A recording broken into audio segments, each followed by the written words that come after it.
Welcome back everyone to my Let's Play of Final Fantasy II for the Nintendo Famicom system. Last episode, our heroes Fess, Maxine, and Booker ended up getting the Goddess Bell. Unfortunately, they lost their friend Josef, who sacrificed himself to prevent a Bolger from squishing them as they made their way out of the snow caverns. Borghan, the Count who betrayed the King of Finn to the Empire and became a general in the Imperial Army, yeah, he was there to lay down the trap, so we defeated him in combat, but like I said, I guess he got the last bit of revenge because he triggered that trap that ended up costing Josef his life, so we're on our way back to Salamand to let the people know. I guess it's only fitting that we tell Josef's daughter Nellie that unfortunately her father won't be coming back, but so even though it's a sad story, there's that woman who, was in love with Josef. We'll find out that she is going to be willing to raise Nellie, so basically become the mother to the child. So that was really nice of her. So you never know what happens to Joseph's, mother or wife or the mother of Nellie. So yeah, they don't say. In the remake of this game for the Game Boy Advance, there's an extra scenario called Solar Rebirth. And in it, you play as a bunch of the fourth party members that come in and out of your party who unfortunately pass away during the event. And that includes Josef, and you also get to play as Richard, Scott, the prince who passed away from Kashuan. And he comes with a mithril sword. He starts with a mithril sword, which is pretty neat because they, when we talked with Gordon and gave him the keyword mithril, he said, "Oh, my brother Scott, he had this special ceremonial mithril sword." So yeah, it's pretty neat. So it's actually a pretty good, interesting little extra bonus content. So maybe someday I'll have to see if I can hunt down that remake. So. They remade Final Fantasy 1. It comes in like a dual package. It has the remade Final Fantasy 1 and remade like for Final Fantasy 2. So, but they really changed Final Fantasy 1 up a lot. They added like magic points and stuff like that. So it makes the game much easier and plays so much differently. So I'd only basically get it to play 2. They did do some changes to 2 as well to make the game a little bit easier. Like you can't really lose stats. Like in this game, like if your intelligence goes up, your strength may go down, or if your strength goes up, your intelligence may go down. Or spirits, so forth with spirit and strength. So you can't it'd be tough to have like a really strong wizard. But they took that out in the remake game. So you still have to gain the stats you do this way, but through fighting and using different things in battle. But you won't be penalized for using one stat over another.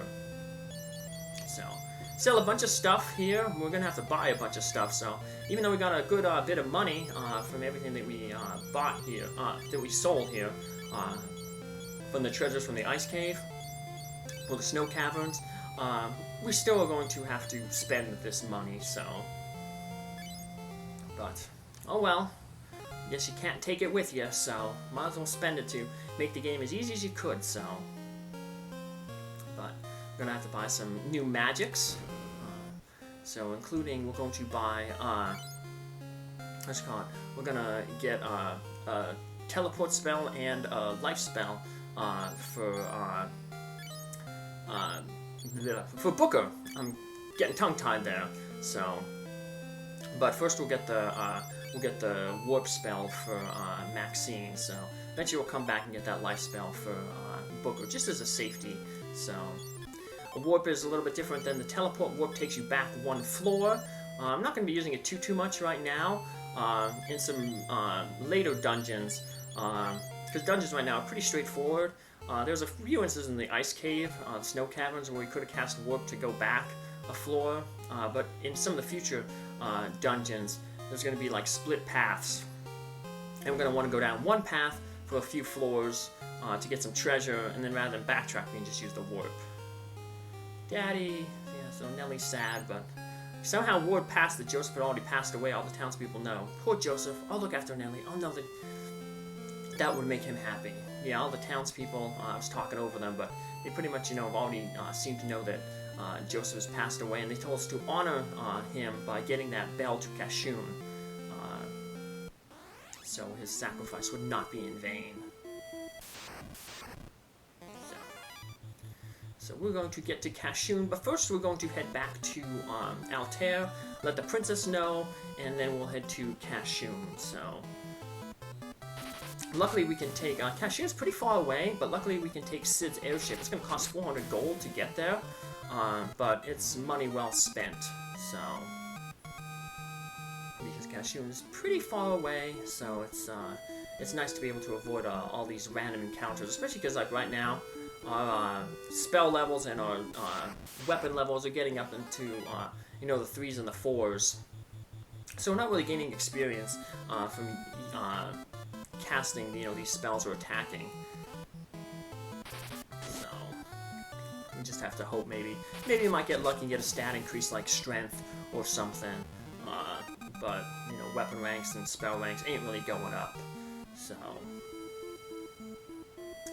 main priority is to try to get fire to level 4, and then once we do that, then we can start working on the Scourge, and we're also going back to Altair to buy the lightning spell, so we'll have all 4 of the elements. So we're just going to pay for the trip to Kashuan right now. And then we already paid for the boat, so we can just take the boat back to Paloom. And then from there it's just a canoe trip across that lake back to Altair. We can report our findings to Hilda, and also end up getting that lit spell. Next spell we're going to want to buy is the Asuna spell to take out permanent status effects. So,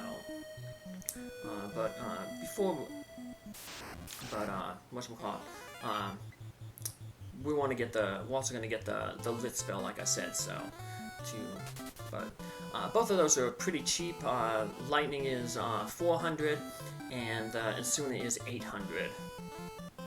And Fess will start working that Asuna as soon as he gets it to try to do the stats to raise it up in levels. So, because different, the higher the level, the more status ailments it cures. So, eventually, like I said, you want to get it to level 7, because then that cures the KO status.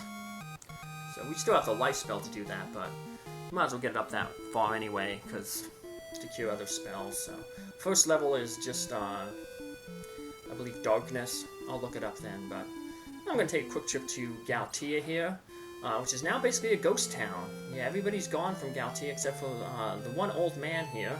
So yeah, got really destroyed by the Dreadnaught. So the Dreadnaught killed them all. So yeah. Of course, the shopkeepers and innkeeper are still around. So we'll eventually come back to this place later. So. Spoiler, eventually we will retake Finn Castle from the hands of the Imperials. But, that's a long way off. We have to take care of that Dreadnaught first. Getting the goddess spell is like the first part in the whole big, side quest to destroy the Dreadnaught. Well, I guess you can't really consider it a side quest, it's your main quest. But it consists of multiple parts. And that's a theme that's going to come up a lot in this game. They'll basically, tell you, you have to do, you have to get this item, or you have to do this certain thing. But in order to do that, it's going to take multiple little mini journeys. For anyone who's already played this game, the most famous is the Ultima spell, that spans, I think, maybe 4 or 5 dungeons to complete, so most of the people are still saying the same thing. Sid knows the weakness, and people are wondering where Prince Gordon is. And we noticed that he kind of disappeared. People are still praying for the king's safety. We'll go visit him and see how things are going. Remember, Min Wu left our party to tend to the king. Maybe they should move the king from his bedroom and put him on that sigil that Fess was on when the game first started. Remember they said, hey, this is a thing, like healing pod for him. Yes, it's like a Bacta tank from Star Wars. We traded that bell with Joseph's life. We can't let his death be in vain. You must take the bell to Kashuan Keep at once. So, yeah, Bacta is like a, in the Star Wars universe, it's like a healing, like, jelly. It's that, like, liquid that Luke was in after he got attacked by the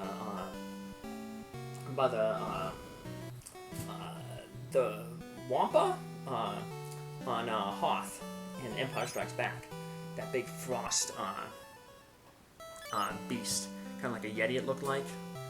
It attacked him, hung him upside down, ate his tauntaun. Tauntaun's like that kangaroo-like looking lizard that they rode on in Hoth. It's the one that smells worse on the inside than the outside. Remember Han Solo, he had to cut it open to stick Luke in it. Because he was like, I know it might smell bad, but it'll keep you warm, when they were stuck out in the snow. So, well, let's buy that Thunder Tome. Now, Maxine will have all of her elements. So, we'll arrange these spells a little bit. We'll throw fire up toward the front, because fire, like I said, has the most enemies weak to it. Then we'll move Blizzard, Thunder ahead of the Scourge, because Thunder, we're going to get a lot of work on that when we get into the ocean. Eventually we'll get a boat. We'll be traveling on the sea, but unlike the boat that we take from between Poft and Paloom, when we get on a boat and control that boat, we will get into random encounters. So, but most of the random encounters, like in Final Fantasy 1, sea encounters, most of them will be weak to the element of lightning. So, move some stuff around here. Just trying to satisfy my OCD, but I don't really do too good of a job because I miscounted the potions that I had. But we're just moving stuff around. So, but some of this stuff we'll end up putting on our we'll end up putting on our new character that we're going to be getting soon. So they will of course get the mithril bow. Like I said, we like to keep the bows on our rotating party members, because that way we can put them in the back row. They can still attack, and we're not having them be targeted by enemies. And that helps our characters with their evasion when they dodge the enemy attacks, and it helps them with hit points when they do get attacked, and their stamina. So losing a certain amount of your hit points per battle has a chance to raise your stamina and, of course, your hit points. So the formulas are, somebody did some research, and basically, if you attack for 45 turns in one battle, it guarantees a strength increase. That's pretty much never going to happen unless you're using like really weak weapons against an enemy with high defense. So you just have to hope that the strength is, you get lucky. Obviously, the more you attack, the more chance you have of getting the strength. Vitality, which is your stamina, which we'll call it. If you take damage to half of your max hit points in a battle, there's a 50% chance you'll gain hit points. Ending a battle with high evasion percentage, there's a 10% chance to get agility. Intelligence, if you use your black magic for 25 turns in a battle, guaranteed intelligence. Soul is a little easier, you only have to use white magic 15 turns in one battle. Magic, it's like your hit points. If you use 50% in one battle, 50% chance of gaining MP. And then magic defense, being targeted by spells can help raise your magic defense. So that's kind of going to go up on its own, just as we get targeted by more spells. And monsters will start casting spells, like we've already seen when, like the wizards and the ogre mages. We're going to start running into more enemies as we get further into the game that'll actually start using spells. So, magic defense, I never had a problem really worried about raising that. It just comes naturally. So, it's just that some of the stats, especially at the beginning, are a little tough to raise on their own. Like getting that MP up. So,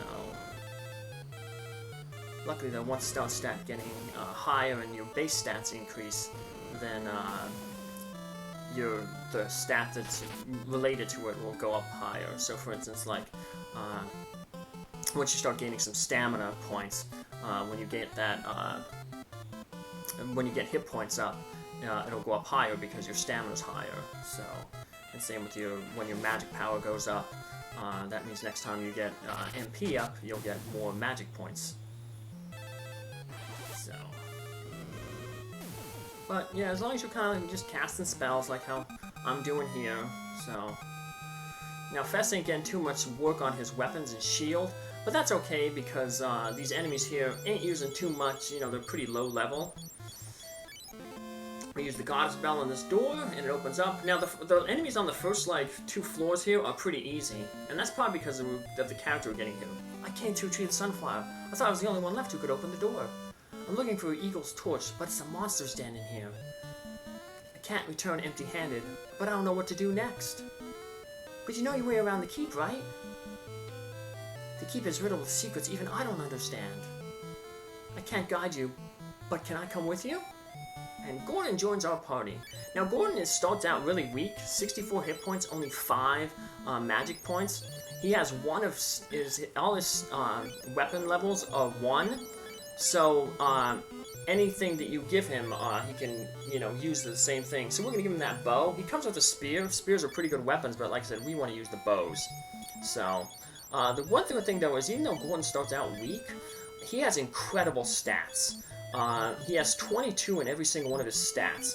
So if he gets a hit point increase, he's going to get 22 hit points. If he gets a magic increase, he's going to get 22 magic points. He has, like I said, 22 agility, 22 intellect. So Gordon, he can be anything that you want him to be. It's just that he starts slow. But once he starts gaining, stats, whether hit points or magic points, he's going to skyrocket up. So a lot of people don't really realize Gordon, and they just look at those starting stats and they're like, oh, he's terrible, you know. But it will, be nice of us to, raise Gordon a little bit. That's why I'm keeping him in the front row here just a little bit, hoping that, he gets hit, and maybe loses some hit points, so we can get that, like, quick 22 hit points right away. But we're also going to make Gordon somewhat of a white mage, because right here, they're going to give us a cure spell. Like I said, Gordon only has 5 magic points right now, so to use half of them, it's only going to cost, 3 castings of cure. So we can do that in like 1 battle, 50% chance that he'll gain magic. Yeah, look at those stats, 22 all across the board. So, yeah. We keep, if he gets those 22, he's pretty much almost caught up to Fess in terms of the magic points. So I could have used Warp to get back here. There's no encounters on this floor where you get Gordon, but I should have used the teleport spell to warp back. But now I'm going to try to force a little bit of... you don't have to do this. But I'd like to get Gordon a little bit of stats before we go deeper into this Kashuan Keep. And another thing is, I want to get that Insuna spell, and there's some dialogue that most people don't see in this game. Remember, Hilda was wondering where Gordon was. Actually, a lot of people were. If you actually go back with Gordon right now to see Hilda, she kind of yells at him. He gets a little stern talking to from her. So I'm just going to go back to thing. And while I'm going back there, of course, I will stop at Bathsk to pick up that Insuna spell, because as you can see right now, Fess is poisoned, and he doesn't have an antidote on him. We have antidotes in our thing, but I don't have any antidotes on him right now. So, yeah, no stat increases for Fess this time. But, yeah, we'll be end up, going back to Bathsk to, get those spells, and get into a little bit of combat to try to raise Gordon's stats a little bit so that he's more effective for this dungeon. This dungeon is kind of small and contained, but there's a lot of kind of winding passages and some pretty tough enemies, so just taking a little bit of time to get Gordon. Like I said, up to speed is a good idea, and it's not going to, like I said, cost much to get Gordon up to speed because anytime he gets an increase, it's going to be pretty high. So, like I said, if he gains like 3 hit point ups, he'll be same hit points, pretty much the same hit points as Fess. 1 magic point increase, and he'll be pretty much on par with Fess. So, yeah, we'll take that a little bit of time. Like I said, we're pretty low on money, but we can sell all of, and inventory space, so going back to Basque will allow us to sell all that stuff and make some money and clear up some inventory room. And it's not going to be bad to get to Basque, because remember what that person in Salamand said, south of Kashuan is a chocobo. So if you head directly south from Kashuan, you'll end up in this chocobo forest. And you just look where the chocobos appear, and then you get near where it's going to appear and press the A button a bunch of times, and you'll see you've caught a chocobo. Then you just leave the forest, and there'll be a chocobo outside.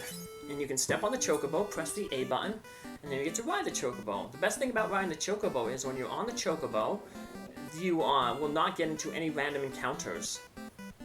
So it's a good way to tour the entire world. I'm going to just tour a little bit of the world right now, just to get to Basque. But yeah, this is the first appearance of the chocobo, which is basically a staple of basically every Final Fantasy from here on out.